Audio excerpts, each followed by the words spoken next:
sitting in the moved at the opportunity to speak here on Sunday. Okay. It's a joy to be the vehicle for spirit.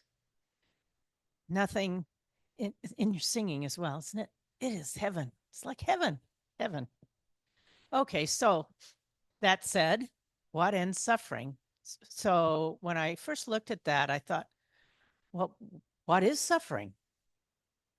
So it's the experience of hardship or distress or pain. And we know it well. This business of being human on earth is full of it. And in many spiritual passages, the idea is that's the way it is. Well, yeah, it is that way. So resisting it causes more suffering. So it's kind of useful to acknowledge and accept, if you will, that there is suffering, and it's suffering in the human plane. Obviously, if we were fully at every moment connected to spirit, nobody'd be suffering. Wouldn't be anything. We'd just be walking around being white lights and joyous with each other, and everything be cool and great. And don't we all hunger for that? But that's not the way that it is. So I'm going to guess, certainly for me, that we all recently have gone through a big suffering, maybe still in the process of it. I know for myself that right after the election, I was super bummed. Took me 2 or 3 days to see the light. However, as it was happening, I was aware that I was suffering. And I think all of you here are aware, which is the first step, to be aware that you're suffering. Because when you're aware that you're suffering, you find you're bigger than it. If you can notice the suffering, it doesn't have you, you have it. So that gives you a lot of power, allows you to be present with your suffering. And then from that point, you can do something about it, which might be purposefully continue suffering. I mean, if when I'm in a dark place, I'm in a dark place. That's where I am.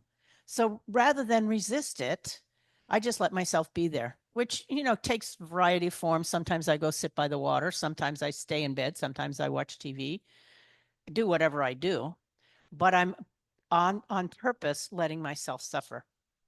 But again, it's me choosing to let me suffer. You see the difference between me allowing that to happen and it just taking me over. And then I have found that kind of suffering eventually lifts. And when it does, then I have another choice, and that's what to do. So I can do nothing, or I can do a lot of different things.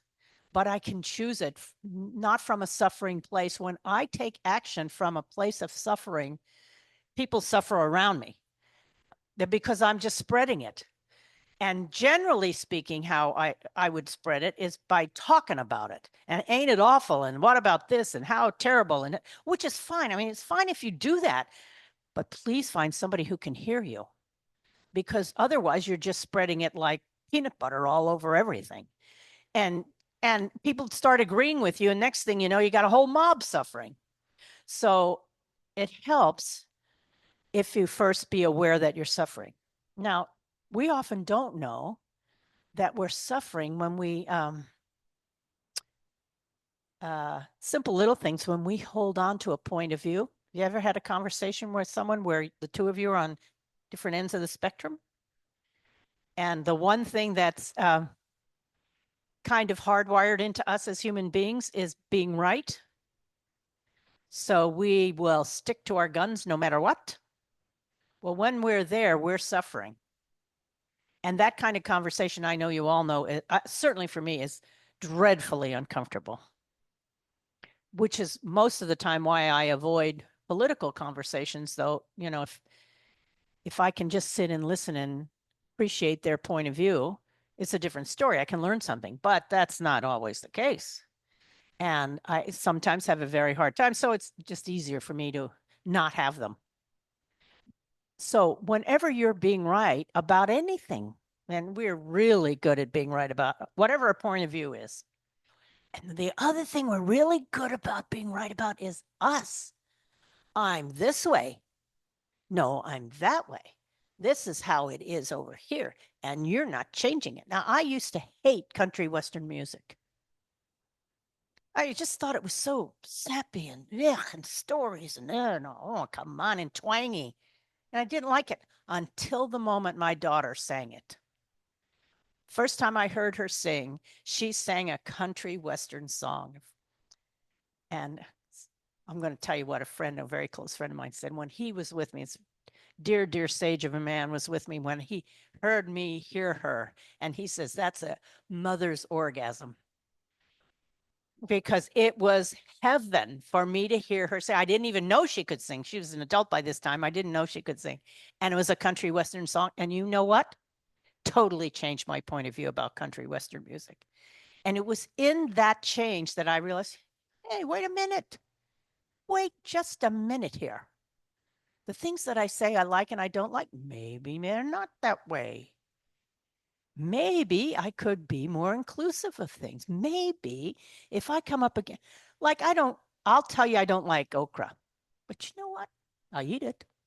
Kind of funny, huh? So I just play with myself about being right about me and about life and about people and about points of view and about everything. And the more that I can accept it, now, when I say accept it, I don't mean give in to it. I mean, oh, okay, I have a flat tire. I can argue about it. I can stomp my feet. I can hit the car. I can cry. I can do all kinds of things, but I have a flat tire. Now, my screaming and yelling and crying and all of that stuff does not fix the tire and it does not get me anywhere. Not at all. But when I can accept it and realize, oh, that's what's going on here, then I can get to having things happen. So the other day, I got in my car and it made this horrible noise. I was shocked and I thought it was in the neighborhood. So I turned the car off and looked around, couldn't find it. Got back in the car. Turned the car back on and it made that noise again. And I had no idea what it was. So, there was a choice there, kick and scream or pound and I went, oh, okay, well, not, so I'm sitting there in that moment, like, okay, what do I do next? The only thing I could think to do was call a tow truck. And a neighbor happens to come over and say, I think somebody stole the catalytic converter off your car. I'm like, oh, of course, I would never have guessed that. I didn't know what it sounded like. And he says, can I look for you? Well, yes. So he got down on the ground and looked and he says, yes, it's been stolen. So, okay. Now, did I like that? Oh, no, not one little bit.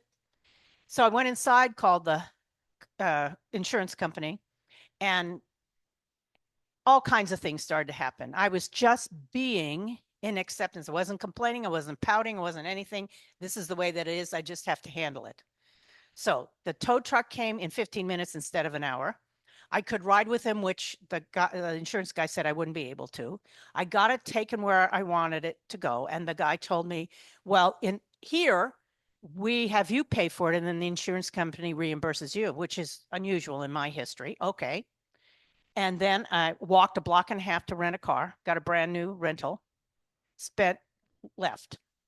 Later that day, he calls back and he says, how's it going? He says, well, really well. It's a Geico insurance is my insurance. He says, a Geico car pulled into our lot because it had a flat tire and the driver was an adjuster. So I had him look at your car and he gave me a check for the insurance portion. So your car is ready that day. And he had told me there might be a possibility of the not even having one available because so many have been stolen that, the supply could be short. I couldn't believe it. And so then they have this thing called a cover you can put on it, but they want me to pay $500. And I'm like, nah. So I find one on Amazon for $65. And when I went to get my car, there's a friend at the place, and I was telling him about it. He says, "We can put it on for you for $200." I said, "No, I'm looking for somebody to do it for $100." He says, "I'll take care of it for you." So for $165, he put it on my car. Now, I tell you all of that because it was both one of those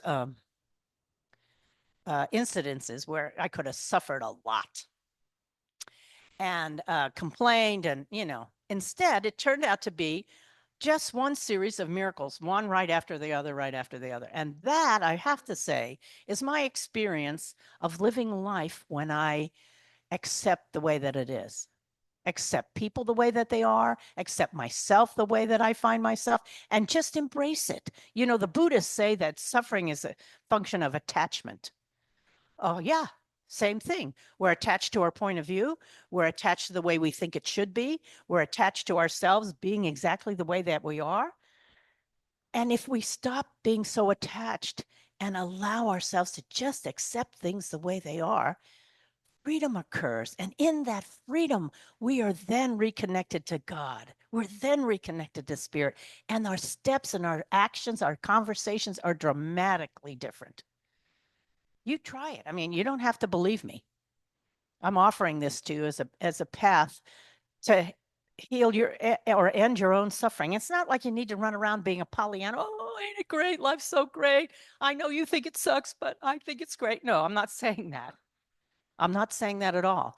But I'm inviting you to experiment with your life and see what happens. And if you find yourself in a conversation where you're right, you just know you're right, let it go. Let it go. Maybe you're not. And maybe the conversation could free up. And you never know, because sometimes the other person all of a sudden comes around to your point of view, unbeknownst to them. It's kind of magical what can happen. And I know that when you're pushing like this, all there is resistance. You push, you get pushed back. You're nasty, you get nasty back. It just happens. That is the way the world works and the physics of it all. So if you don't do that, instead of pushing, if you just kind of get out of the way, the energy can flow right past you, and it can flow in a different direction. It can flow in a way that's unexpected, and actually that you'd consider at some point miraculous. So the key to ending suffering is accept things the way they are. And like I said, it doesn't mean to succumb to them and, oh God, let the truck roll over you. No, I'm not saying that. But it just it's like waking up to, I'm suffering over here now. I'm awake to suffering. Who's in charge of my suffering? Who's in charge of your suffering? Thank you.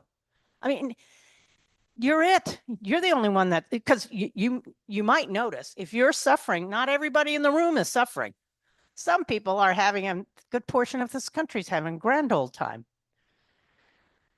So, with regard to that, it might just be that this is exactly the right thing that needs to happen for our advancement and our transformation in this country.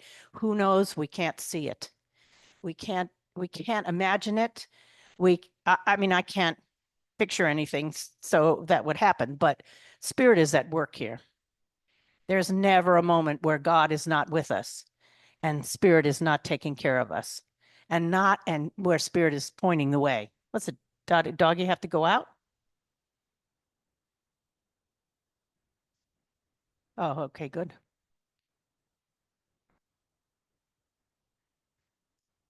Okay, sweetheart. By all means. One of those things that's natural in life. So we got to, as you say, go with the flow. So the more that we can allow things to be the way they are and accept them the way they are, the more the suffering disappears for us. And then we can make a choice about what our actions are, what there is to say, and who we need to talk to, etc. So I invite you to that, and I invite you to include that, and to as I said, experiment with your life so that which is important to you starts becoming available, and so that it's. I'll just wait till they leave.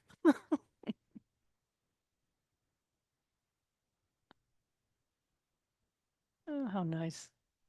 Thanks, Nancy. So if you want to continue suffering in your life, you're most welcome. It's totally your choice. The thing that I found about it is I am not connected to spirit when I'm suffering. And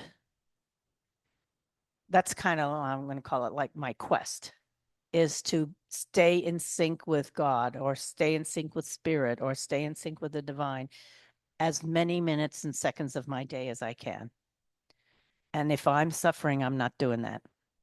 So I invite you to take on your life and see where you can let it be, let things be the way they are, let your kids be the way they are, let your circumstances be your finances, everything, the rain, the sun, the plants, the cold, all of it. Let it be the way that it is and take your actions from there. And once you're settled in there and you're no longer suffering and you're connected to spirit, everything you do starts to work out. Now, I'm not saying that I'm there every second of the day. It's, like I said, my quest. But I practice with it. And you can do it too. I practice with it when I'm driving because I'm in the car with by myself a lot, and I'm like calling people names and the what the are you doing? So so I honestly, because I knew I was doing this talk, I thought, okay, good. When I'm like that, I am suffering driving behind some jerk doing something I don't like, or something illegal or something stupid for sure. But so I just went, okay, it's all good. I cannot tell you how many times the car got out of the way. They turned the corner. They were going creeping along at 40 miles an hour on the freeway. They started going 65. I'm telling you, all kinds of things happened just because I allowed them to be the way that they were. I just accepted that they were doing this, making that turn, going this speed, whatever it was. I just let it be. And then when I accepted it, interesting what happened. You could call it a miracle, but I say that it's really that was another moment where I was connected to God, where I was connected to spirit. So I was in the flow and flow occurred. And when I'm not doing that and I'm suffering, I've blocked the flow. It's not that it went away. I just have, it's like I've said this before, but a crimp in my hose and it's trickling through, but it's not as full as it is when the hose is fully open. So I invite you to take that on and just know that at any moment, especially once you're aware that you're suffering, at any moment you can do something about it and return yourself to peace and joy. I mean, what else? What else do you want? Every moment to be peace and joy? Yes. And by the way, that's not a small thing. One of the things that's happened for me since the election is I've deleted all my political emails and all my political texts.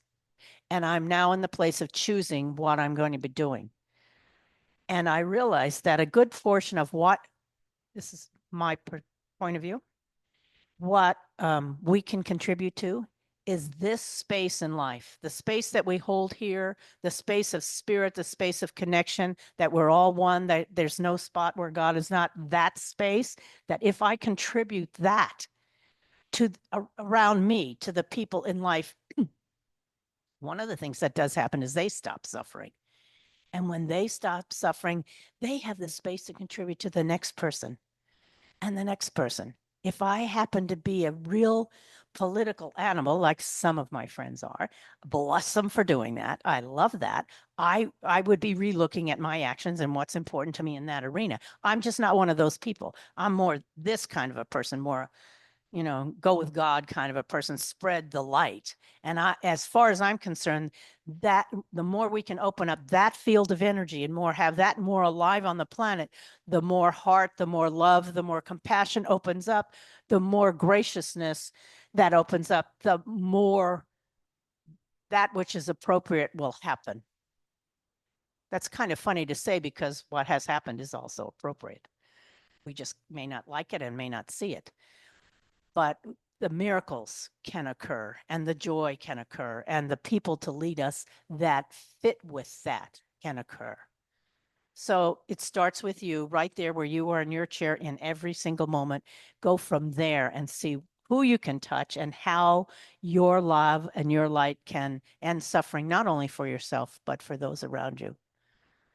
See, like you always say, Kathy, it's simple, not necessarily easy, but simple. Bless you all. And let us end this suffering. And let us pray. Oh, thank you, dear Spirit. Thank you, God, for the opportunity to be here on your behalf and to speak about this suffering that we have been granted. I know it's a challenge. I know we don't like it, but I also know it's a gift.